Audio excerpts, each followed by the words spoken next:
Hey everybody, how's it going? Good. Right on. I would like to start out by letting everybody here know that this year, 2026, I am celebrating 10 years of not drinking alcohol. Conversely, I am also celebrating 35 years of smoking weed this year. I started when I was 11, and I got caught the very first time by my mom. It was like an after-school special. She snatched a bag of weed out of my hand and held it up. She's like, "Where did you get this weed from, Jim? Who gave this to you? I want to know." Because he got ripped off. Look at all the seeds and stems. And then she gave me the number to her guy, and it was my dad. So, is San Carlos a Costco town, or are you guys a grocery outlet town? Both. I heard of both. I like the grocery outlet because I don't even need a list. I just get high. And then I walk around for like an hour and I'm like, whoa, I've never had sour cream and onion waffles before. But Costco freaks me out because I get so high and then I walk around and I just notice how everybody's wearing like the same New Balance shoes and like the same Kirkland jeans and like the same t-shirts from the pack, and I'm just like, man, dude, this is like crazy to me. Everybody just like they're wearing the same outfit. This is like, like science fiction, like when they all wear the same outfit in space. Like this is how it starts. It's like, and I'm like stuck in this big warehouse, and everything's endless. Like ground beef is like $15 a pound, and everybody's just like wearing the same outfit. I'm like, this sounds like the propaganda they told me about communism when I was a kid. I mean, I'm waiting in line for 15 minutes for a hot dog, like a refugee. You gotta show your papers to a guy at the gate to get out. Is this not communism?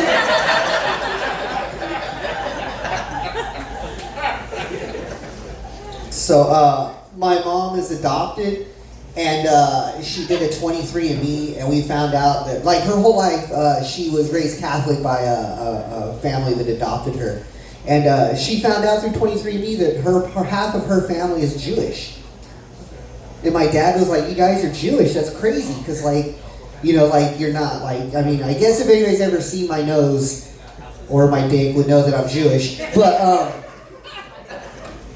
like my dad, he was like, "So like you're Jewish because you have like the heritage of the Jewish person, but you don't have the faith of a Jewish person because your mom's raised Catholic, and you're not Jewish if your mom's not Jewish." If like raised in a faith, and like he's like, "So what do you call that when you're like Jewish, but you're not Jewish, but you're kind of Jewish, but you're not really Jewish?" I'm like, "Dad, I think that makes me Palestinian."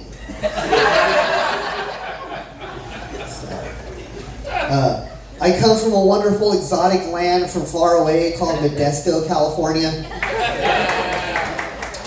All right, one guy that buys meth, fantastic. But like I promise I'm not on meth. Everybody seems to think that Modesto is where meth was invented, which is not true. Meth was actually invented by the Nazis in Germany as a super soldier serum. That is a fact you can look up. So even though meth was invented by the Nazis in Germany, I do want to admit that it was probably perfected by the Nazis in Modesto.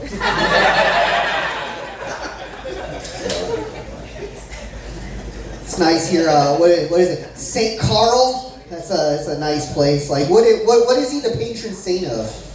Does anybody know what San Carlos did? Was he a famous Indian killer? Killed a bunch of Indians, and like here we are. We have a mission here now. Like, colonized. Is that like? Does anybody know? Nobody knows the history of their town? Jesus Christ! I come in Modesto. We're called Modesto because the guy that founded our city, he also was a famous Indian killer named Ralston. And they're going to name the town Ralston, but he was on the lam for tax evasion in the East Coast, so they called it Modesto. And they tried to say, like, "Oh, he's modest, he didn't want the town named after him." No, he was fucking running from the law. And that is just perpetuated all the way through the convicts, and then they murder interns and fucking... All right, this got weird. Fantastic. Sorry, guys. I'm very sorry here. I'll get back to being filthy. So I have dyslexia, and it doesn't really manifest in my life, but sometimes I will transpose my words. And I'm really bad at dirty talk. Like I'm the kind of guy that'll say like, "I'm gonna ruin this pussy like ants ruin a picnic." Like. I'm like, damn, baby, this pussy's damp. You know, like, I don't know what to say. So, my buddy was like, just look up porno and just say the things in porno, because don't ever, nothing dries up a woman more than saying damp, okay? So, I'm sleeping with somebody and I'm trying to talk all dirty, like, yeah, I'm gonna get this. And I meant to say, tell me you like this big dick in this little pussy, but it accidentally came out because I transposed my words as tell me you like this little dick in your big pussy. And she was all, finally a man that's honest. But then she got way into it. She was like, fuck this big pussy and that little dick. Fuck this giant pussy. And then I had to act like I was into big pussies. I was like, yeah, baby, I love your big old pussy because the tight ones hurt. And then she thought it was weird my black lab slept across the foot of the bed. I got a 100-pound black lab. Is that weird? Okay, probably, maybe, all right. I mean, it was a little weird we were fucking and I used the dog as leverage, okay? And then I got a chihuahua to freak and started licking everybody's asses. And I was like, where's the cat with the scratchy tongue? Let's do this.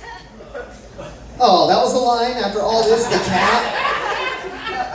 The cat. The cat is where the line is. I have 18 more minutes of cat fucking and you just went, ugh.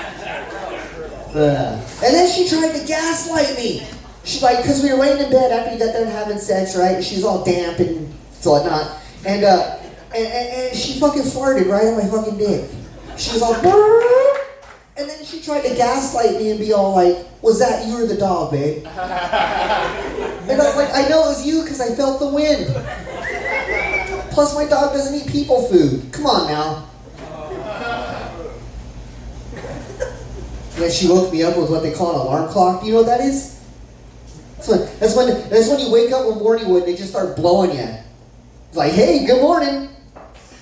Alarm clock, I guess. So, but here's the thing: when you had Taco Bell for dinner, 6 o'clock in the a.m. is not the best time to fucking, you know, because you get the bubble guts. It's like, it sounded like somebody starting a fucking Harley in my stomach. It was like fucking popcorn machine. And she was like doing that whole like hockey thing. And like, so like here I am like trying to hold it in and not fart. And like she's like, and like I have a strong gag reflex, so her doing that thing, like I'm like trying not to throw up on the back of her head. I'm trying not to fart, and I'm just like so I'm like, maybe if I come really fast, this will help out, right? And then, but here's the thing: you can't hold in with one muscle and push out with the same muscle. Try it right now in your chair. It doesn't work, right? So finally, like something had to give, and I just farted right in her fucking face. And she looked up at me like, I can't believe you just did that. And I was like, was that you or the dog, babe? So thanks a lot, my name's Jimmie.